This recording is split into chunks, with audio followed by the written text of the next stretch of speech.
hangafoota hodhu. Himatamaan akka gudeeddii dubartii irratti raawwate hidhaan adabame.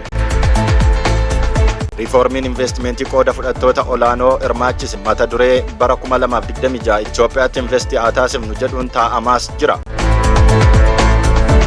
Otobisiin magaalaa motora jijjiirrachuun gara fayyadama gaazii uumamaa naachuraal gaazii akka galan taasisuuf hojjetamaa jiraachuu abbaan taayitaa boba'aa fi inerjii beeksise. Iraan ammatti marii kamiyyuu eegaluuf fedhii hin qabdu jedhe ministeerri dhimma alaa Iraan. Ashama harka fuunee hordoftoonni fi daawwattoonni DBS kan biyya keessa teessanii DBS hordoftan hoduu DBS irraa qabannee isiniif dhiyaannee jirra. Aga goolaba hoduu keenyaatti nu wajjin turtii taasisaan affeerraa keenyadha.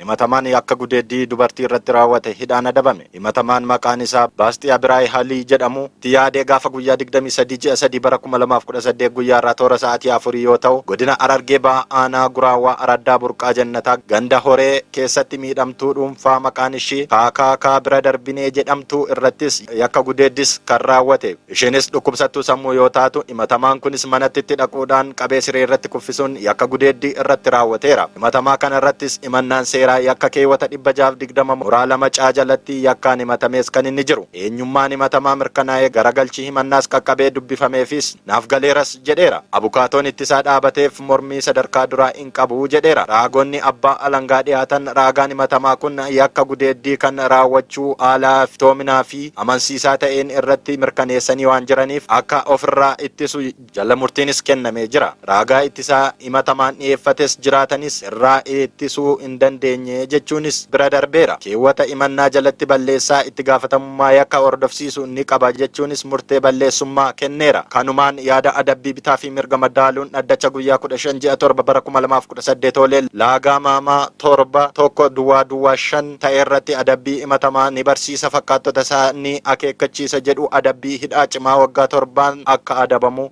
murteesseera.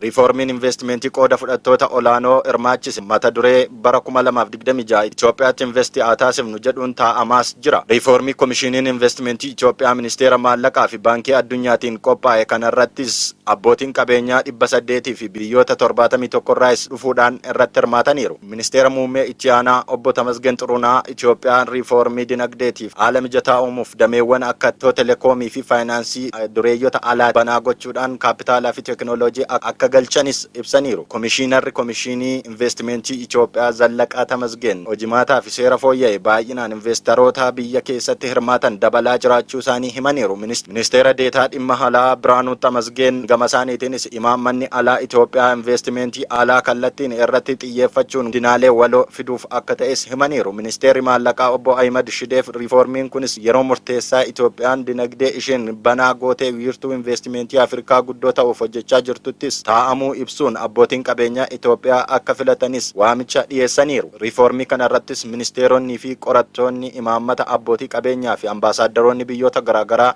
hirmaachuun ifoome.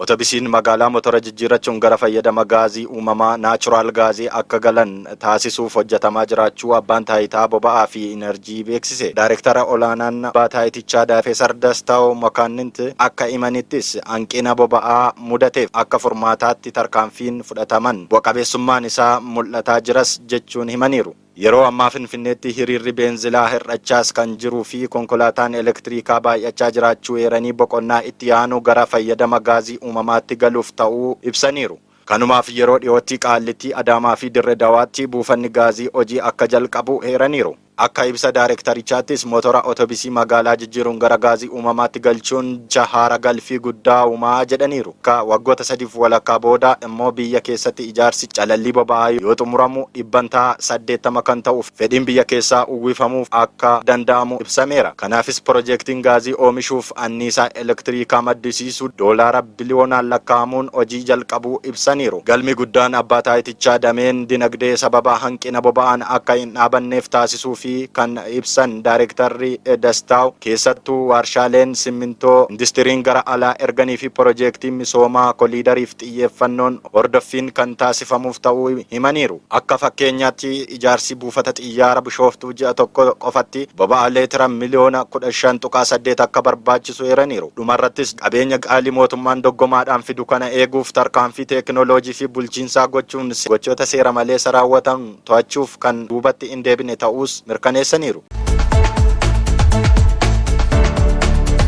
Iraan ammatti marii kamiyyuu eegaluuf fedhii hin qabdu jedhe ministeerri dhimma alaa Iraan. Iraan yaada ka'umsaa marii pirezidaantii Ameerikaa dhiyeessan kufaa taasisuun ishee al duree mataa ishee ifoomsuu ministeerri alaa Iraan Ambaas Argaach dubbataniiru. Iraanis of tiksuuf aleellaa raawwattu kamuu cimsitee kan itti fuftus ta'uu ifoomsaniiru. Ibsa ministeerichaa hordofuun pirezidaantiin Ameerikaa Doonaald Tiraamp yaada kennaniin waraanni akka dhaabbatuuf Iraan Ameerikaa waliin marii eegaluun itti ulfaateeras jedhaniiru. Tiraan dhimmicha ilaalchisee hooggantoota olaanoo Waashingitan waliin marii taasisaa jiraachuu heeranii guyyoota 3 darban marii bu'a qabeessa gaggeeffamuu isaa himaniiru. Haa ta'uutii addunyaaf sodaa olaanaa kan ta'e waraana giddugaleessa ba'aa dhaabuuf abdii ta'ee kan ture mariin biyyoota lamaanii ammas burjaajii ta'ee itti fufeeras jedhameera. Ibsi Tiraanii fi Waashingitan kennan walfaallessaa ta'uu fi biyyoonni lamaan wal amantaa fi murannoo dhabuu isaanii kan ifoomsudhas jedhameera. Waraanichi lubbuu lammiilee hedduu galaafachaa fi akkasumas qabeenya hedduu kan barbadeessaa jiru ta'uunis